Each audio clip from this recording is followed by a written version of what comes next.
Do this to a man if you want him to open up emotionally. We're going to dive into this today.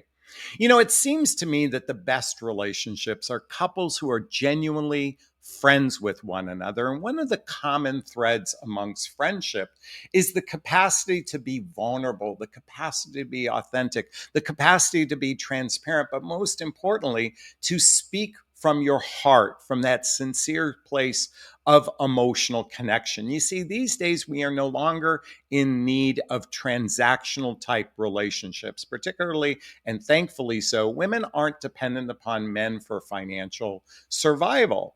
And because of that, I think it's time that when I say I think it's time, it's not like it hasn't been, happening, but I think it's time to be more emotional with one another. I think it's time to become from an expressive place.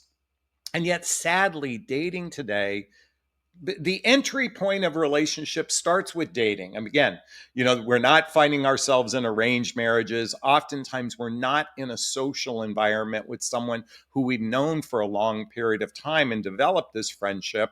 Today, dating has replaced that. And dating almost requires an accelerated learning curve. And sadly, most human beings operate from the perspective of attraction, entertainment, romance, and physical connection, attraction. Two people meet on a first date and they're not attracted to one another. Most likely, it's not going to lead to a second date. By the way, sometimes attraction is an unhealthy experience with another person. It might be lust, it might be limerence, it might be an insecure attachment, is what that attraction is. Let me repeat that: lust, limerence, or something insecure. In fact, many cases when two people meet and they're relatively attracted to one another, but they're not attracted to them. In other words, you find the person attractive. Those are oftentimes the best building blocks for a relationship, are those couples that weren't feeling that immediate force to one another. And I'm not suggesting that couples who don't have some sort of just a feeling or a knowing, but I mean this radical force to one another.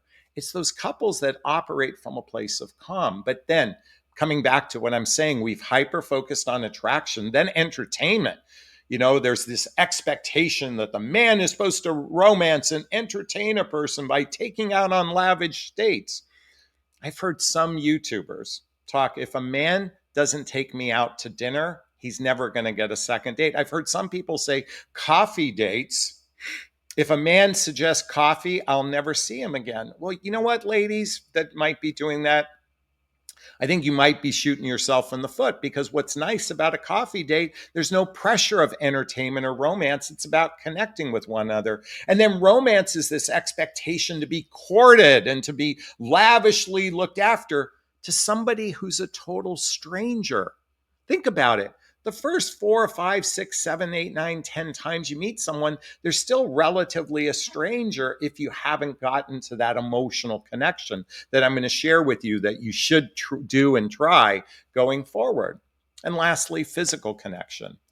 See, today's dating and relationships hyper focus on that physical connection. And while the physical connection is radically important as the glue of keeping the relationship together, I believe physical intimacy is the icing on the cake. When you put too much pressure on that and not enough pressure on the emotional side and the heart, you're going to be setting yourself up potentially for failure. So, ladies, since my audience is mostly women, I just want you to know something. Most men are emotionally constipated. They haven't developed their emotional side. They haven't developed that side of being able to tap in to what's going on for them emotionally. And it makes it radically difficult. Now, you can hold out for that emotionally mature man that exists, that emotionally expressive man. But guess what? There are a lot of men who are just diamonds in the rough. And if you kind of learn this, you might be able to you might find someone who can open up emotionally. Now, here's the tricky part, and we've got to be a little bit of a detective here. Humans that have been wounded by their past relationships or have unresolved childhood wounds and traumas makes it very difficult for them to open up emotionally. I'm going to repeat that. Those have been wounded by their past relationships and had childhood traumas that have gone unhealed makes it very difficult for them to open up emotionally. Now, when I say the word trauma, I'm not talking about physical abuse. I'm talking about everyday languaging that oftentimes you could have two really good parents that unintentionally have said things. I'm guilty of this. I'm guilty of being overprotective of my son, especially after my youngest son passed away. And I'm sure my languaging unintentionally coming from a place of love has had trauma to him, my son. I didn't do it intentionally. I'm just aware that it exists. Being overprotective sometimes can have a damaging effect. And again, we trivialize those small things, but believe it or not, it's the small things that oftentimes needs as much healing as the big things. Okay. So again, we can dismiss our childhood, or we could say, hey, how have I been hurt and how can I heal? That's one way of approaching it. Whether it's the man you're in a relationship or you yourself watching this. And our adult pains, the ending of a significant relationship, going through a divorce. Folks, a divorce is the unraveling of the tapestry of your life with another human being. And it can cause a lot of complications in the dating process because we have a population of walking wounded, both men and women alike. But men tend to be a little bit more emotionally constipated. Some are emotional zombies, and some are known as emotionally unavailable. And yet, there could be a diamond in the rough. So, how do we shift this? How do we get a man to open up emotionally? I think it starts by set an example set the example within yourself without compromising yourself. What I mean is, I've always talked about this in my videos. Be vulnerable, be authentic, be transparent without divulging any secrets, but share your fears and your insecurities. See, folks, I think it's time to start not from the good in a relationship, but to start from what's your greatest fear. And share your examples, share that with someone.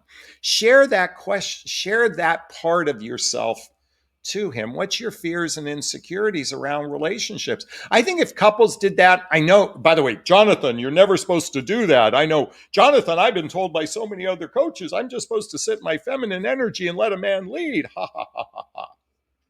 By the way, I do that satire because I'm here to encourage intentional approach to relationships and not sort of some passive perspective that men know what they're doing. Ladies, most men, as I said, are emotionally constipated. They're uncertain in the dating realm, particularly in the realm that I talk to, that after baby making years and before retirement, because roughly 75% of singles in this age bracket are divorced. And as I said earlier, divorce comes with it a lot of emotional trauma. Okay.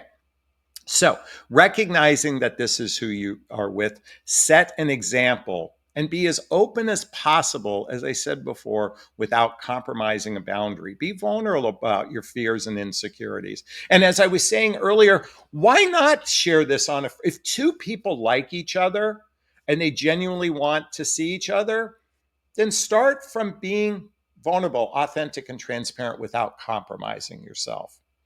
Okay. Now, here's where it gets tricky.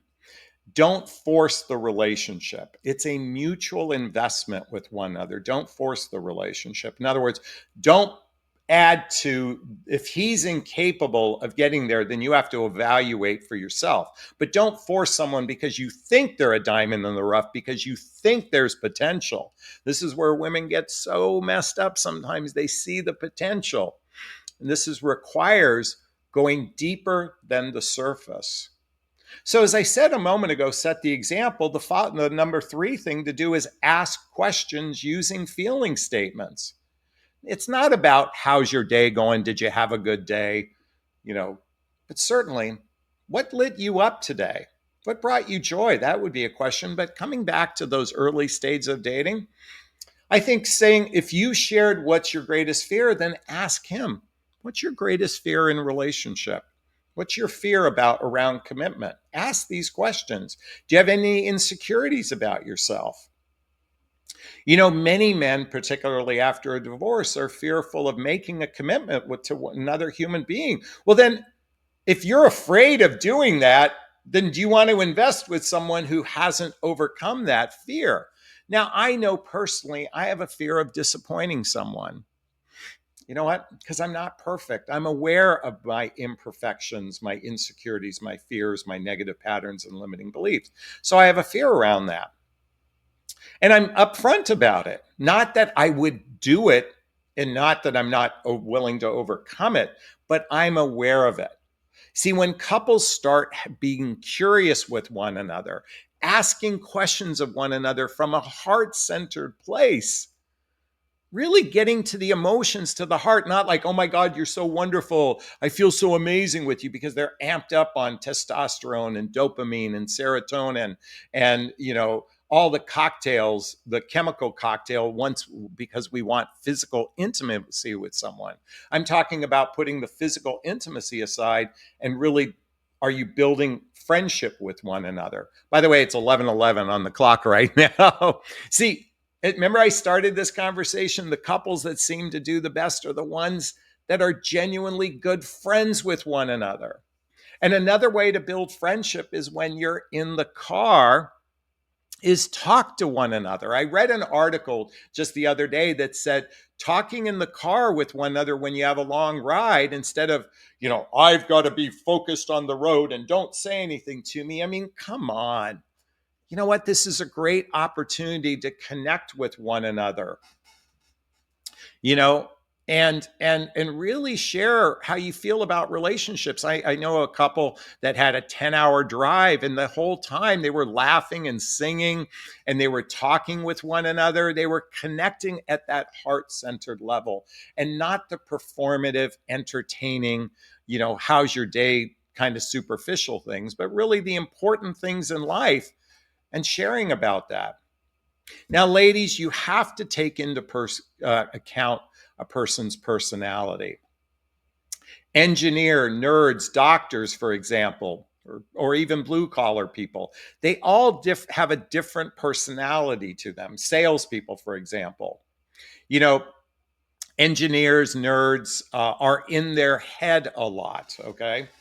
Doctors, nurses, things like that, they're caretakers. They have a different personality with them. And blue collar people are oftentimes in their bodies, so to speak. So take into account this person's personality. And by the way, everything I've shared so far in this video, men who are watching this, you need to be doing the same thing, okay? Set an example. Don't force the relationship. Be curious, ask questions, talk in the car, and take your partner's personality into consideration.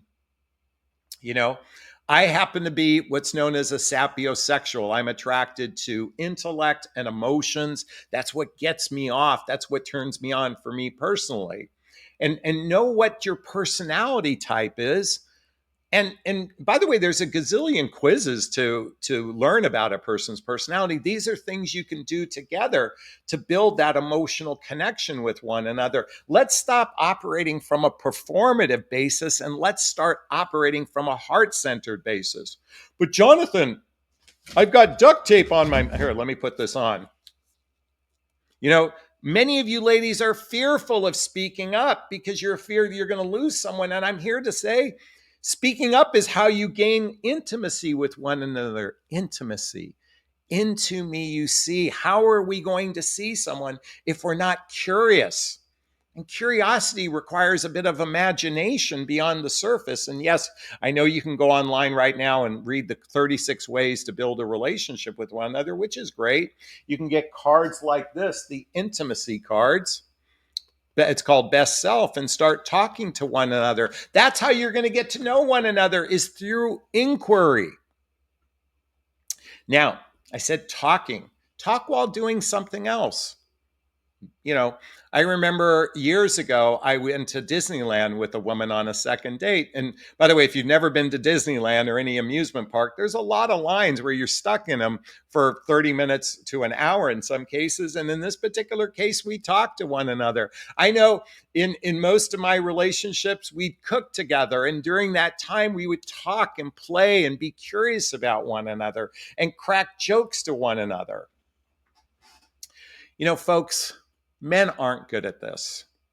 You know, this requires looking at it like planting a seed in the ground. You can plant the seed, water it, and wake up the next morning expecting a big, gigantic tree. Or this is something you can do to practice with one another, to be curious with one another. Maybe listen to a podcast together and then unpack the podcast afterwards just to see how you felt about the what you learned in this particular case. But you have to give men room to grow. Just recognize that we men weren't conditioned to tap into our emotional side, especially us baby boomers, or I'm tail end baby boomer, Gen Xer, but certainly baby boomers or Gen Xers. We weren't given permission to be emotionally expressive. We weren't given permission to connect with our heart. So you got to give them a little bit of room. Remember, I started this conversation. Do you have a diamond in the rough? Do you have a diamond in the rough? Now, is this going to be the end all be all? No. I'm here to offer perspective. See, I'm here to suggest to stop dating from that attraction, entertainment, romance, and physical connection perspective, and start building a relationship from the emotional side, from that friendship place. And when you think about friends are the people you can't wait to call and talk about your joys, and friends are those people that you go, I need support, I need your help, can you be there for me? Those are the couples that seem to be thriving, and those are the couples that have a strong friendship and emotional connection with one another. And it takes some understanding, some patience, some intentionality. And I think it's time to stop the performative, naive, ambiguous way people are dating to get to that level of friendship. Is this sinking in? Is this resonating with you? I hope it is. If it is, I'd like to hear your thoughts on what I just shared. Post a comment below. I do my best to read them all in the first 24 hours. As always, if you find value in my videos, please hit that like button. Please share this video. Please subscribe to my channel and hit that notification bell so you can be notified of new videos. And if you want to connect with me directly, hey, there's links below. Schedule a discovery call with me to see if working with a coach is right for you. There's links to get my books, to get all the books I recommend, to follow me on social media, and even join my monthly membership group, all listed below. All right, I'm going to wrap up this video as I always do. First off, giving myself a big, gigantic Jonathon Barrick of self-love. I'm going to reach into the camera and give you a hug of love if that's okay. I'm going to ask you to turn to someone, a pet, a teddy bear, a pillow, and give it or them a hug of love, because hugs are a great source of love. And let's face it, we could all use more love in our lives. Thanks a bunch. Bye-bye now. Bye-bye. Bye.